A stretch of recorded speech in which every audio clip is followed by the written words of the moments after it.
Ikulong mo yan! Ma'am, bakit po? Wala naman po talaga akong kasalanan. Ano walang kasalanan? Ito, nakita ko. Ito, nakita ko. Yung mga gold ko nasa cabinet mo. Hindi po yan totoo, ma'am. Baka po na-misplace yun lang yun sa mga gamit ko. Pero hindi po ako magnanakaw kahit mahirap ako. Anong hindi magnanakaw? Eh, mahirap ka nga kaya ka nagnanakaw eh. Ano yung ibig mong sabihin dito, ha? Nagsisinungaling ako? Hindi ko po yun magagawa. Alam niyo naman po, di ba, matagal na ako nagtatrabaho dito. Kahit noon pa nabuhay pa yung mga magulang mo. Yun na nga eh, wala na si Papa. Kaya ako ng bagong reyna dito sa mansyon na to. Wala nang kakampi sa'yo kapag na pagmumukha mo. Ma'am, parang awa niyo na po. Maniwala po kayo sa akin, officer. Maniwala po kayo Ma'am. sa akin. Sumama ka na lang sa akin at doon ka na magpaliwanag sa presinto. Tama yan, ikulong mo yan at mabulo ka sa kulungan, magnanakaw ka. Ma'am, parang awa niyo na po. Maniwala po kayo sa akin. Kahit ano po gagawin ko. Ako lang po yung inaasahan ng mga pamilya ko. Wala akong pakialam kung may pamilya kang binubuhay. Ang mahalaga, ikulong niyo yan. Hindi pwede may magnanakaw dito sa mansyon ko. Alam mo kapal ng mukha mo eh. Pinatuloy ka na nga namin dito sa mansyon. Tapos anong gagawin mo? Pagnanakawan mo pa ako? Ma'am, ano pa ba pwede kong gawin para patunayan na hindi po talaga ako yung magnanakaw?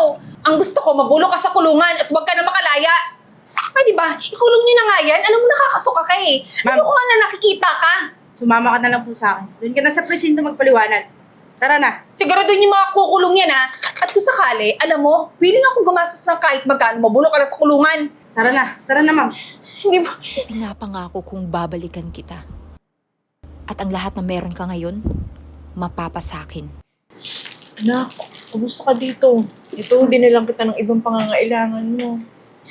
Salamat po, ma, ha? Ma, alam mo, wala naman po talaga akong kasalanan sa nangyari. Bakit? Ano ba talaga kasi ang nangyari, anak? Ba't umabot sa ganito? Ang kutob ko, ma, sineta po ako ng amo ko. Kasi po dati, si sir tsaka si ma'am, ako po yung pinagkakatiwalaan nila sa lahat ng bagay.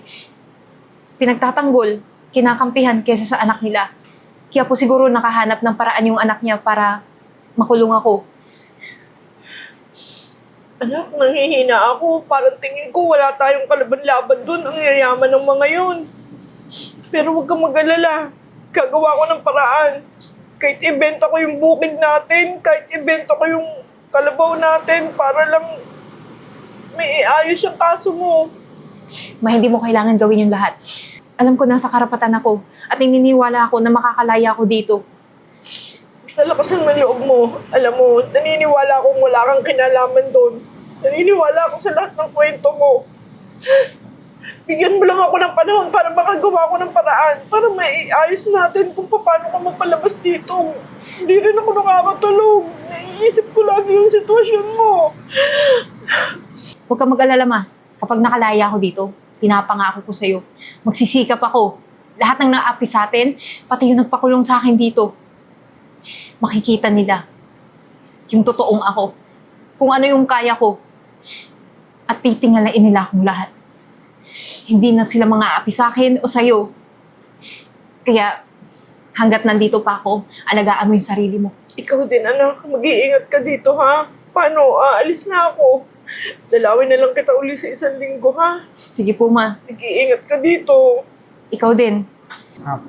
Ma'am, ito na po yung financial report. Ano to? Hawakan mo nga! Alam mo, tatanga-tanga ka rin eh. Ano mo nangyayari sa kumpanya, ha? Ma'am, yan po yung nangyari. Magmula nung hinawakan niyo yung kumpanya, bumagsak na po lahat ng pinagkakakitaan. Ano ibig sabihin mo, ha? Na ako ang dahilan kaya bumagsak yung kumpanya? Alam mo, hindi mo kasi ginagawa na maayos yung trabaho mo. Ma'am, sinasabi ko lang naman po yung totoo. Sasagot-sagot ka pa eh. Alam mo, gawin nyo na maayos yung trabaho niya, mawawala ka ng trabaho din. Ma'am, wag na po kayo mag-alala. May nahanap naman po ako na willing mag-invest ng 200 million para masalupo tong kumpanya. Aba, buti naman. Hindi pwedeng ganyan. Hindi pwedeng bumagsak yung kumpanya. Ayoko maghirap pa.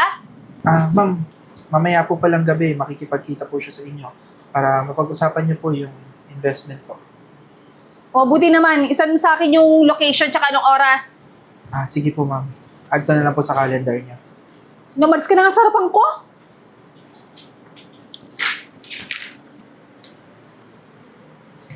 Sino ka ba para pag-antayin mo ako ng 2 oras lang naman?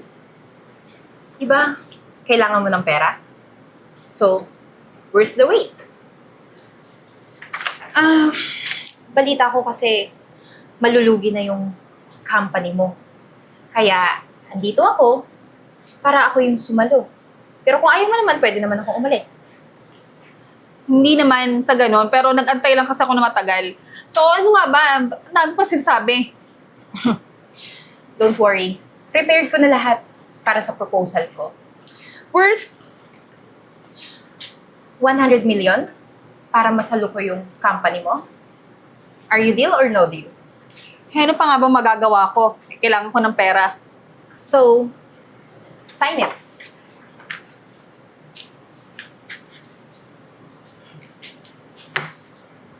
Nga naman, pag ang tao kailangan ng pera, hindi na binabasa ko ang anong nakasulat sa proposal. Nakasulat lang naman dito na ang company mapapasakin, pati lahat kung anong meron ka. Teka, ano mo pinagsasabi mo? Sino ka ba? Bakit mo ba ako... anong kukunin? Anong pera, ha? Hindi mo na talaga ako natatandaan, no? Kasi ang tagal na panahon yun. Ako lang naman yung katulong na sinet up mo para mapakulong. Para makaganti. Eden? Teka lang, paano ka nakalabas ng kulungan? Eh, nagbayad ako ng malaking pera na para mabulok ka sa kulungan. Ano nangyari? Eh kasi nga, napatunayan na wala akong sala. Kaya eto ko ngayon. Pagkatapos kong makalaya, nagsikap ako. Ilang taon din yun. Pero bago yung lahat, ang dami kong dinanas na hirap at sakit sa loob ng kulungan. Kaya, ito na yung ganti ko. Mabuti nga, sinalo ko pa yung company mo. Kasi, alam ko marami kang pinagkakautangan. Ito makukuha mong pera sa akin na 100 million. Hindi pa to sapat sa lahat ng pinagkakautangan mo. Ito nga eh, listahan ng mga pinagkakautangan mo. Mr. Yu, 50 million. At talaga, Mr. Galvez, 100 million. Mr. Yap, 200 million. Talaga nag-effort ka pa, ha? Alam mo, nakakatawa ka. Lahat ng pinagkautangan mo, mga kasosyo ko. At may mas maganda pa akong balita sa'yo. Lahat sila magdedemanda ng sabay-sabay para makulong ka. Paano mukha mo? Hindi ako mapayag. Hindi ka papayag, pero pinirmahan mo na. Wala ka na magagawa. Nga pala, hindi mo pa nararanasan kung paano ako manampal, di ba? Para sa nanay ko.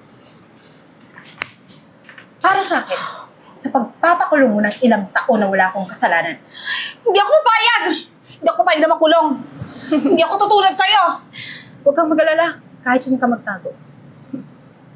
Yung batas, nandyan lang. Nakamata sa'yo, at hahabulin ka kahit sang dungga ka pa tumago. Ano pala pag bumukha mo? Hindi ako makukulong. Ang laki naman ng bahay natin ngayon. Nalulula naman ako. Huwag kang mag-alala, masasanay ka rin. Nako, alam mo anak, natutuwa ako sa'yo. Sipin mo sino magsasabi na dadanasin natin to yung ganitong karangyaan. Kundi sa pagsisikap mo talaga, hindi natin mararanasan to. Kaya naman na nagpapasalamat naman ako sa'yo kahit nasabihin pa na malungkot yung nakaraan mo, nung time na nakakulong ka. Talagang pinaramdam ko sa'yo na yung suporta ko na talagang hindi mo naman kayang gawin, gumawa ng ganun. Hindi ko kayo ganun pinalaki. Kaya nagpapasalamat na rin ako na yung aral na itinuro ko sa'yo, dala-dala mo hanggang paglaki mo. Ma, itong mga narating ko ngayon sa buhay, di ko naman to talaga magagawa kung hindi dahil sa'yo. Tsaka yung sinasabi mong nang dahil lang sa akin, sa pagsisikap ko, narating ko to, hindi. Tayong dalawa, kaya nga stick together forever tayo, di ba? At salamat din na sinuportahan mo ko. Kahit nasa kulungan ako, lagi ka nandun. Aba, hindi naman kita pababayaan syempre. Nag-iisang anak kita. At saka kahit 5 pa kayo, ang magulang hindi makakatiis sa anak, syempre lahat gagawin. Ganun yun. Tama ka po. At may isa pa akong magandang balita. Si Kath po, nakulong na. Oo, nabalitaan ko nga sa bayan. Napagbayaran na niya kung ano yung kasalanan nagawa niya, di ba? Tama po kayo. Hindi lang po naman ako yung nagsampa ng kaso laban sa kanya dahil sa pagpapakulong sa akin na walang sala. Pati na po yung mga kasosyo ko na kaibigan. Malaki po yung utang niya dun eh. Kaya hindi niya kayang bayaran. Ayun, na-demanda, nakasuhan. Kaya hindi ko alam kung hanggang kailan siya doon sa kulungan makukulong. Kaya totoo talaga yung kasabihan. Kapag ka madumi yung itinanim mo, ganun, madumi din ang aanihin mo. Kaya natutuwa ako sa kabutihang loob mo. Tinan mo naman yung blessing sa'yo, di ba? Tulad ng sinabi ko sa'yo dati, pagsisisihan ng mga taong nang api sa atin yung ginawa nila sa atin. Kaya nga. Ba't mo ba ako pinagbihis? Saan ang punta natin? Pinagbihis kasi kita kasi pupunta tayo sa isang pinakamamahaling restaurant na dating pangarap mo lang na puntahan. Pero ngayon, kakain na tayo doon. Talaga? O sige, tara na. Sige po.